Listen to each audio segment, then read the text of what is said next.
when I planned to do an MBA, I went for I think three main important things which I was looking for in the B school. So the first was education.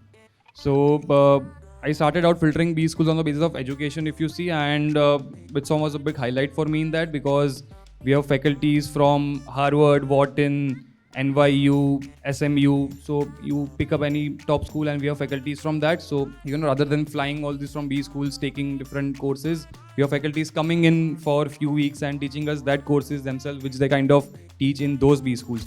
When you are in a legacy company, all the processes, all the structures are set up and you are kind of following those or kind of improving those. But in a new age B school, it's like a startup. You build things on your own. You get a chance to contribute more meaningfully and more impactfully.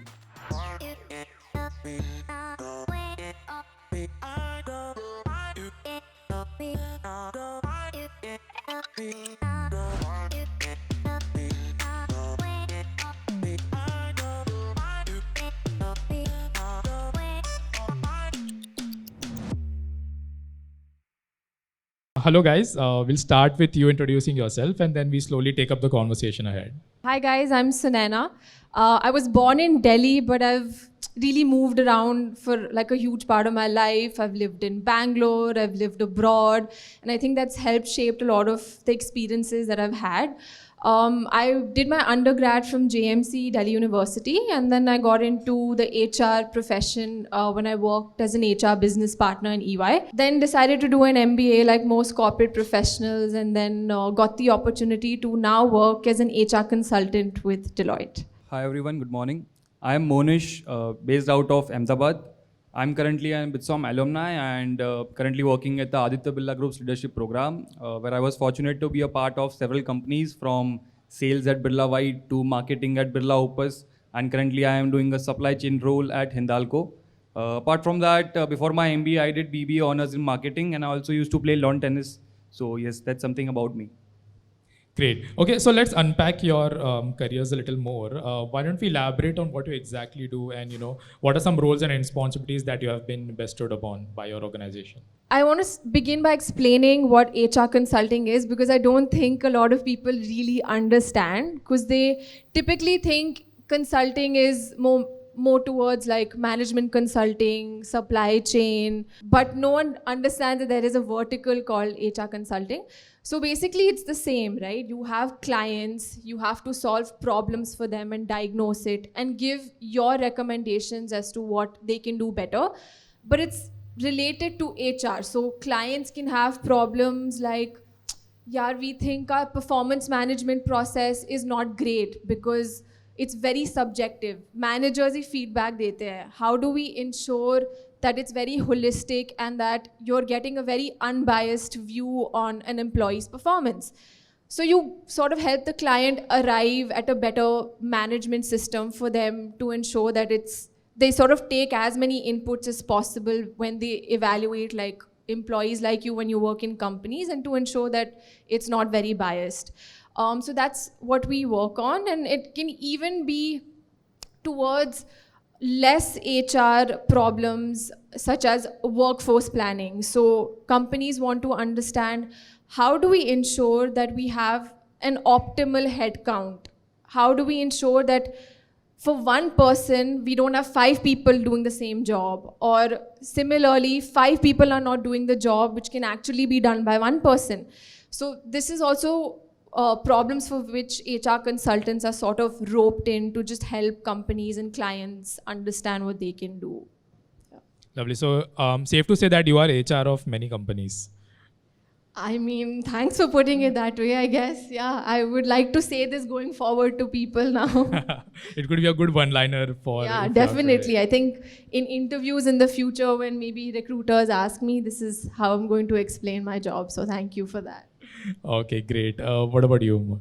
So as I mentioned earlier, I'm a part of the leadership program of Aditya Birla Group. So the structure of this program is that in the first year, for every 4 months, you get a stint in a different business at a different role. So this repeats for 4 months into 3 companies. That's a year. So in the first stint, I was at Birla Opus, the newly launched paint business, which is kind of challenging the giants of the industry. So I had a marketing strategy role where I had to do from branding to various campaigns and running that. And now I'm kind of at a working at the backbone of a company which is around supply chain at Hindalco Specialty Chemicals plant. So the role here is kind of end to end from production to packaging to kind of delivering the materials to the customers. So yeah, it's been a diversified role where I've been at various companies working on different aspects, meeting new people kind of in and out. Okay, so you guys, did you pass out before the new campus was launched? Yes. Before that, So, right? I was fortunate to be on the new campus for the last 3 months. Got it. Yes. Great. Okay, so now I want to kind of drive this conversation to your B school selection process. So BITSoM is relatively a newer B school compared to a lot of other B schools that are there in Mumbai and in India. So how do you go about selecting a B school for yourself? Possibly a B school which is a little newer. So what are some of the things that you look for that made you sure about your investment of time and money for your career? So coming to my personal decision, like before when I planned to do an MBA, I went for I think three main important things which I was looking for in the B school. So the first was education. So I started out filtering B schools on the basis of education, if you see, and BITSoM was a big highlight for me in that because we have faculties from Harvard, Wharton, NYU, SMU. So you pick up any top school and we have faculties from that. So rather than flying all this from B schools, taking different courses, we have faculties coming in for a few weeks and teaching us that courses themselves, which they kind of teach in those B schools. So one is that. Secondly, it's also about the diverse opportunities you get inside the B school. It's not just limited to education. It's also about interaction with those professors, participating in live case competitions and live cases in the courses. Along with that, the main thing being, there are many companies which comes for different kind of opportunities which brings you there, which is quite tough in an Indian context without going to a B school. So yes, and the main thing, it's also about people. I think Sunaina might also agree that after getting in, it's like for the 2 years you are with your peers who are also have done something good in their life in a kind of fast-paced environment where you learn from them, they learn from you. So yes, the entire context and these opportunities brought me to an MBA and BITSoM, yeah. I'm just curious, what do you mean by new age B schools and what is that differentiator between traditional institutes that are there for a long time and new age B schools that we talk about? So the one point of difference which I feel after interacting with also many other people who have also graduated from B schools which are kind of legacy oriented. So I believe the new age B schools kind of have updated curriculum. So we have courses on the majors like I think we have e-commerce, the digital operations. So I think this new courses kind of lack a bit in the legacy B schools as far as I know. So the new B schools kind of get updated with the local trends and in the specific Indian context. So what the current market demands. So they're kind of very up to date with those fans. So I think that's the one more important thing which I guess. Yeah, agreed. And I think traditional B schools also focus a lot on very core of functional skills like, okay, finance, marketing, but nowadays there's a lot of emphasis on how you do the work as well, which is more like the behavioral aspect of it, the emotional intelligence aspect of it, right? The leadership style that you adopt, because all of these things play in together for a team to succeed. It's not just how much intelligence or knowledge you possess about a particular domain. It's also about how you're actually doing the work or how you're getting that output from other people. For instance, I feel maybe some traditional B schools don't focus enough on the concept of leadership and collaboration and team success. But you could have the brightest people in a team, but if the style of the team, of the leadership style isn't one that is going to get people to discuss or collaborate or feel like they can feel safe in the team to express what they have to express, the team is not going to succeed. All right, so let's fast track this conversation, and I again wanted to cover many different aspects. So both of you are from founding batch, if I'm not wrong. I'm from the co-founding batch. Co-founding batch, okay. I'm from founding batch. Got it. So initial stages of a B school. What are some of the things, because I'm sure when a B school is starting out and you are probably the first, second batch pursuing an MBA there, you might not get everything and you might not, you probably have to figure some things out, right? I'm sure there is mentor, I'm sure there is handholding, but some of the things that you are left to figure out on your own. And I'm sure it could be helpful also in retrospect if you think about it. So what were some of the things, drawing from your personal experience, you would like to share with us? So speaking from my personal experience, I was a member of the student council at BITSoM, and I saw the benefits of being in the early batches of a new institute. You can, bring out the culture, bring out the structure of the institute yourself. You have a lot of chance of kind of contributing your bit towards the organization when in the initial period of time, rather than an institute being 30, 40 years of age, the structures and the things are already set up. It's similar to a startup, you can say. When you are in a legacy company, all the processes, all the structures are set up and you are kind of following those or kind of improving those. But in a new age B school, it's like a startup. You build things on your own. You get a chance to contribute more meaningfully and more impactfully. So yes, as a part of my role there, I was kind of heading 7 committees there, and I saw each and every committee kind of bring life to the institute and also contribute to the institute at the same time. Yeah, very similar. And because it was a new school there, the administration was a lot more supportive because they were very invested in any new ideas that we had to sort of shape the school. So that helped a lot. And similar experience, I was part of PlaceCom, so I was really invested in the type of companies that we would bring in for all the students. If in the job market, I am with a different candidate who is from an established B school, and and let's just say a candidate B is from a newer B school, is emphasis given on the B school brand name? If yes, how much? I think that's a great question. I think it depends also on the company and your mindset towards talent. If your mindset is a little more close, that you want a sure shot thing, you don't want to stress too much on it, you know that a CV has a 999 GPA or from this grade B school, so you just want to pick it up, you don't want to necessarily experiment and get more diverse talent, you will go with the former option of picking someone who's from an established B school.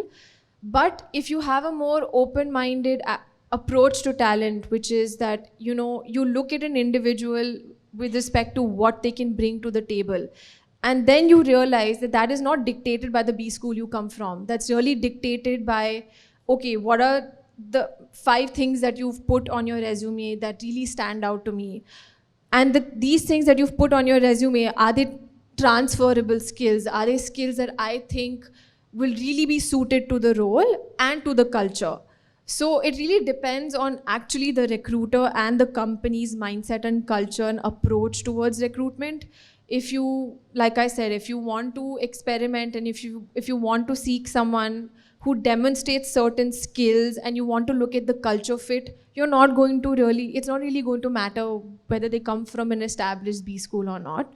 But if you're a company that just wants to not take that approach, then you're going to look at the B school. So it's difficult to ascribe the weightage to established versus non-established B school and how much that matters, because I think it's very subjective.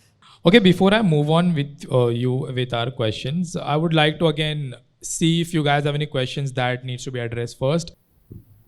So there's this very common stereotype, because when I mentioned that I might go into HR, it was like, HR, really? Do you really want to go there? Because the common is this, there are multiple HR professionals in one company. Like, why do you want to be one of the? And like, what's the scope? Like, how lucrative is it? How is the career progression and all? So HR is actually now moving more from a support function to a strategic function. So earlier, definitely HR may have been seen as you're just doing back-end work, you're not really helping an organization, you're not driving any revenue for them, which is true. But now a lot of companies are realizing the true value add that HR can put forward. So every year an organization will set certain organizational goals. Now HR initiatives are being properly aligned with those goals. So if, for example, I take Walmart was a company that realized it needed to skill its workforce to just be more new age, to adapt to how fast-paced things were because of technology. And they realized their workforce was not equipped in those skills. So they decided to actually launch a program, and not in the name of employee engagement, I'll do anything just to keep employees happy. They had a very strategic motivation for it, which was, if I equip my workforce in those skills, they will be able to take on those roles in my own company in the future. And the way they did it was they sponsored an educational program for them. So employees could actually take an entire degree and pursue an entire degree, and that entire thing would be sponsored by Walmart. But that degree obviously had to be in the same skills that they wanted from the employees. And that eventually ended up helping that workforce be a lot more equipped. So now HR is really transforming into more activities like these, where you really get to do more strategic work. So I think HR is really booming as a vertical now. And we also have so much data present on our hands, right? And what that means is that you get to make more informed decisions as HR. So for example, I think I had mentioned something about performance management earlier, where typically, I'm sure some companies still adopt the approach where they seek feedback. An employee has to seek feedback only from their direct manager as part of the performance cycle. But now companies are realizing that why don't we base an employee's performance evaluation more on data? And how they do it is by getting employees to go through certain standardized assessments, like a case study, a role play. We also will interview the employees in a certain manner and collect data points from all these different assessments to really arrive at a more holistic understanding of where the employee's current skill lies and where their potential also lies. And this is how now decisions are being more and more taken, right? It's more data driven. So you have a lot of work happening in that manner as well. So I think HR is a great field to get into now, honestly speaking, especially if you're equipped more towards the data driven skills as well. Can you try? Yeah, HR does have a lot of verticals under it. You have a recruitment, you have a learning and development, which will look at, okay, what are the sort of trainings that I should ensure employees should go throughout the year to just get them to upskill. You have the payroll team, which will look at compensation. So you have a lot of these different verticals. It really depends on where your interest lies. So if you think you will enjoy a recruitment more than a learning and development, then you can take that forward. How easy is it to transfer from one to the other? Of course, companies will always look for experience within that same vertical. But again, if you're able, it all depends on the way you communicate it to them as well. If you're able to communicate that you have gotten certain skills while you are working in recruitment that you can apply in L&D, then they will be able to consider you. And back that up by more theoretical knowledge, by taking some add-on courses that will give you an idea of what L&D, let's say, really is. I hope that answers your question. Yeah, hi. I had a similar questions on what you asked. Like we know legacy B schools have higher end placements, but BITSoM surprised us with a good, similar placements to that. I wanted to ask, like, what do the companies, like he said, McKinsey also came in the first year itself. So I wanted to ask, like, what do the companies see in BITSoM? What does it help? Like, is it the bits tag or the location advantage or the curriculum? What is the USP that helps in companies believing in graduate from BITSoM? There are a couple of things. The first, as you mentioned, the BITS tag. So BITSoM being a new institute, but I think we still get the degree of BITS Pilani at the end. So BITSoM is kind of very well connected to the BITS Pilani, which is, as you might know, is one of the leading institutes in the India. So that's the first point, that builds the credibility. That is the first point. Additionally, it's very well connected to the industry. They have the backing from the Aditya Birla Group. They have the board members who are spread across companies, not just in India, but in different aspects of the world, from US. They have people, they have professors from leading B schools of world. So they bring their network there. So all these things add up to kind of build credibility of BITSoM and trust to the recruiters, and not just to the students as well. And eventually, after 1-2 years, the people go there and perform, and then the recruiters come back again and see the actual work they are doing. So that builds on that. I don't have a very high score in CAT, but I saw BITSoM and I saw the campus and absolutely loved it, and I fell in love with that campus.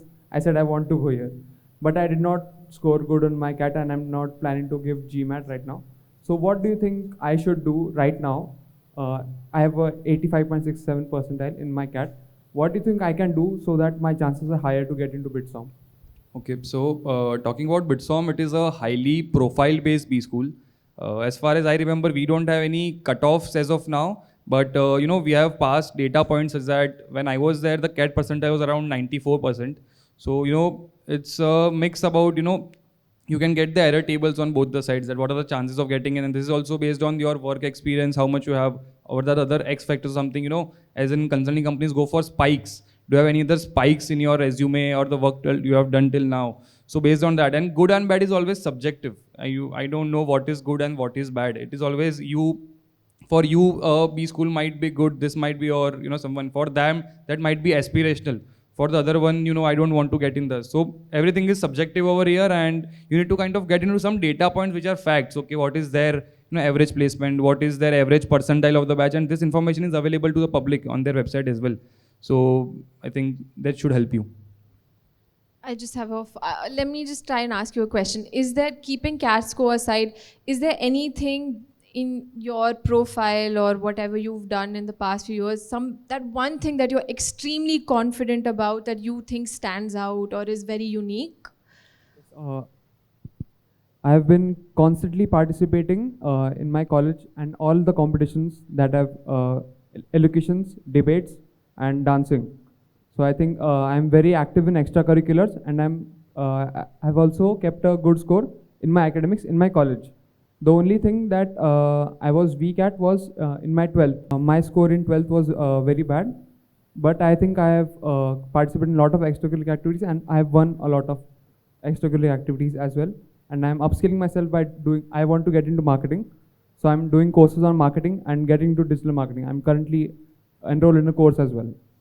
Okay, so I think your main focus should lie on just finding that one thing that you think will really make you stand out from others. Maybe you would have a sense of what your peers would also be doing. Some of your peers would also be taking certifications, taking part in extracurriculars. But what is that additional thing that you will be doing that will make you stand out? Since you mentioned marketing, think of something more unique in terms of doing any initiative relating to marketing. Try to get some hands-on experience if you can through email companies, see if they can look for any external support in terms of any campaigns or any support that they want. But just think more on those lines so that tomorrow you can just focus on that and really bring that different experience out.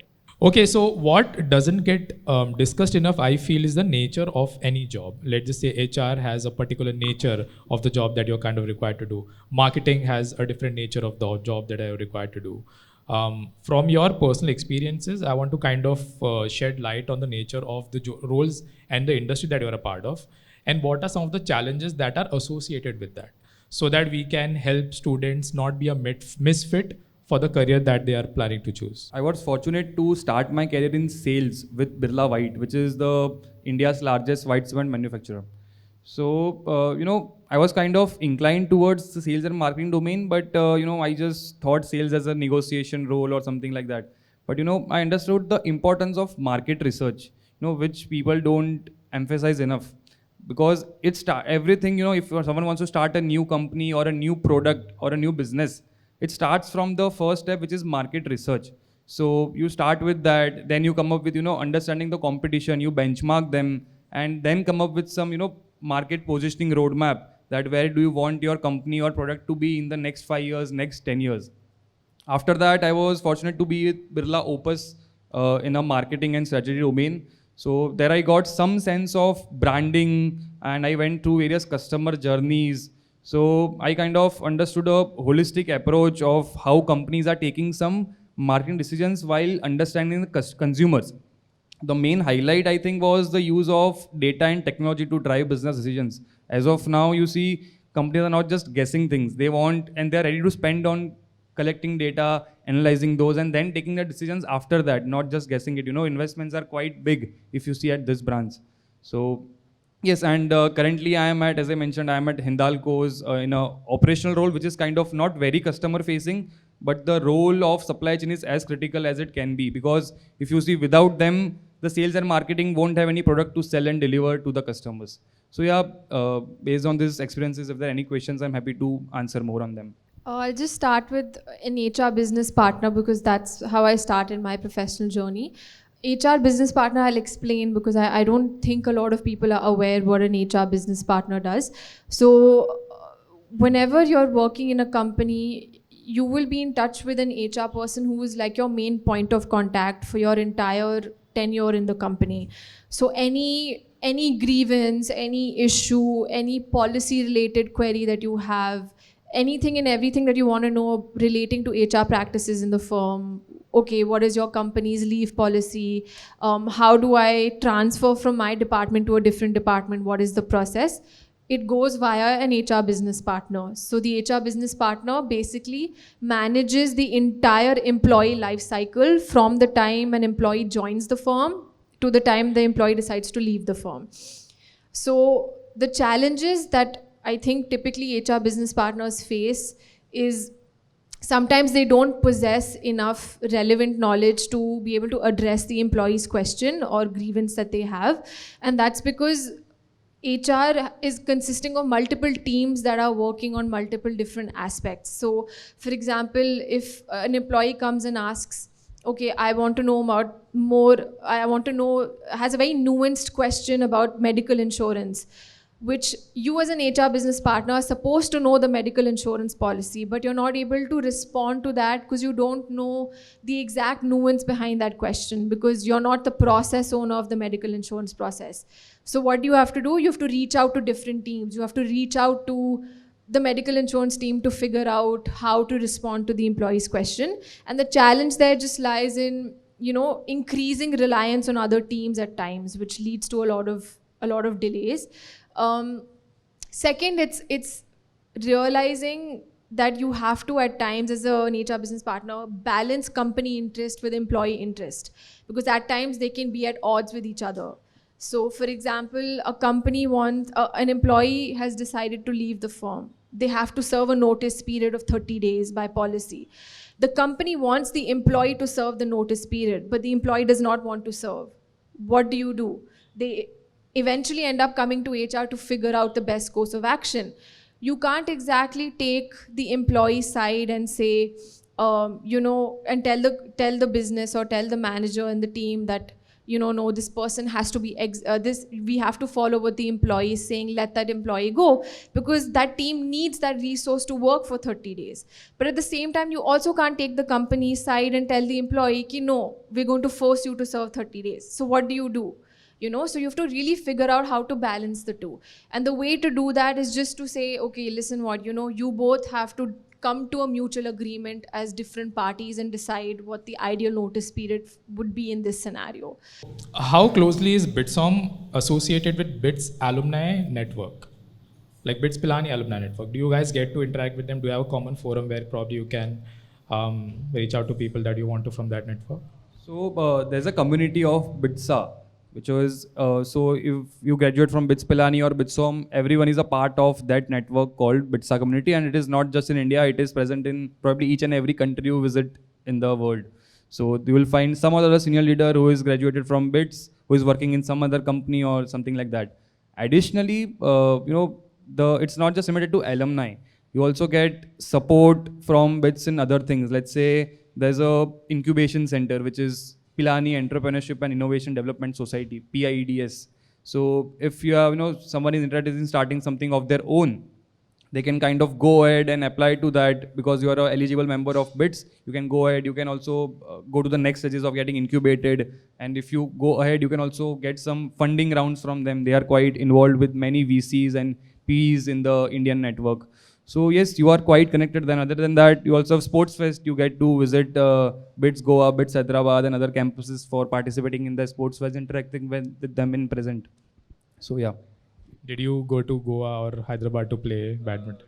I made a sacrifice going on my friend's wedding rather than going BITS Goa Fest. Yeah, but I participated in any other competition like SIBM Pune's, SP Jain's, IIM Mumbai Sports Fest and all those. Yeah. Awesome. What about you, Sunaina? Yeah, no, similar. I'm forgetting the name of the event, but every year we have this annual event where we'll call a lot of CXOs, industry speakers, and a lot of BITS alumni to come. So that's a great event where you get to interact with the different alumni of the BITS schools, and that happens on an annual basis. Okay, I had a great time, honestly. A lot of relatable examples, anecdotes, and learnings for you guys to take away from. I'm opening the floor for questions. Feel free to ask any questions that you have. So this is a very common question. Like, what is the implication of gap years in today's age? And when you are taking a gap year, what do you think is an uncommon like profile building Like, what do you give? I think HR can answer that well. If you have a good reason for the gap year, so for instance, if this is just at the top of my head, if I decided to take a gap year because I wanted to climb Mount Everest and maybe I made it to base camp, no company is going to look down on you for doing that because that's a huge feat. So if you're able to achieve some sort of feat and justify a good reason for taking the gap year, it should not be a problem. But yeah, if you take the gap year and you're not able to justify, and it comes across as though you took it because maybe you just wanted a break, maybe companies won't favor you when you're in the initial journey of your career. Maybe later on, as you get more senior, you can take a few months there, here and there, or a year off because you've already established enough experience and that builds your credibility. But maybe initially you can't unless you have a good strong justification that you can really talk about in an interview. Maybe just to put on it, like my case, I have a couple of years of experience. So I'm planning to take a gap year because like I feel I want to concentrate more on the CAT. I think like maybe with the job it is becoming quite a bit hectic. So it is a common reason, but how do you suggest this will justify? How can I justify the gap year? I think if you it's again all about how you communicate it to the recruiter. If you say something like, and people at the end of the day know it's difficult to do both a job and study for CAT. So if you show that self-awareness and you say, listen, work was obviously for 8, 9, 10 hours a day, and then after that to be productive the next day you need those 2-3 hours at the end of the day to just sort of relax and get yourself going and recharge for the next day at work. And that makes it very difficult to give 100% focus on CAT, which is something I knew was extremely, extremely important to pursue my passion, which was an MBA. So I took the tough decision of taking a gap year, and I think it made me extremely, extremely focused and productive and helped me gain a much better score than I would have had I done it alongside my career. So if you put it that way, I don't think you're going to get questioned. I think the difficulty will lie in if the score is not that great and you took a gap year. So maybe you can try to hedge that by doing something on the side along with studying for CAT. So maybe if you take a certification that takes up maybe 1 or 2 hours of your time in a day or like in a week, then you can also say, listen, I took the gap year because I was actually trying to explore different verticals and see whether my interest lies in marketing. Okay, see, I did this course. Then I also did a course on finance because I wasn't sure if I wanted to do finance. So maybe if you're not sure which way it could go, try to hedge it by doing something alongside CAT, which doesn't take up too much of your time, that you can also talk about. Okay, guys, great question asked. Thank you for being so interactive, and thank you for taking out time and coming here, both Mohnish and Sunaina. Thank you.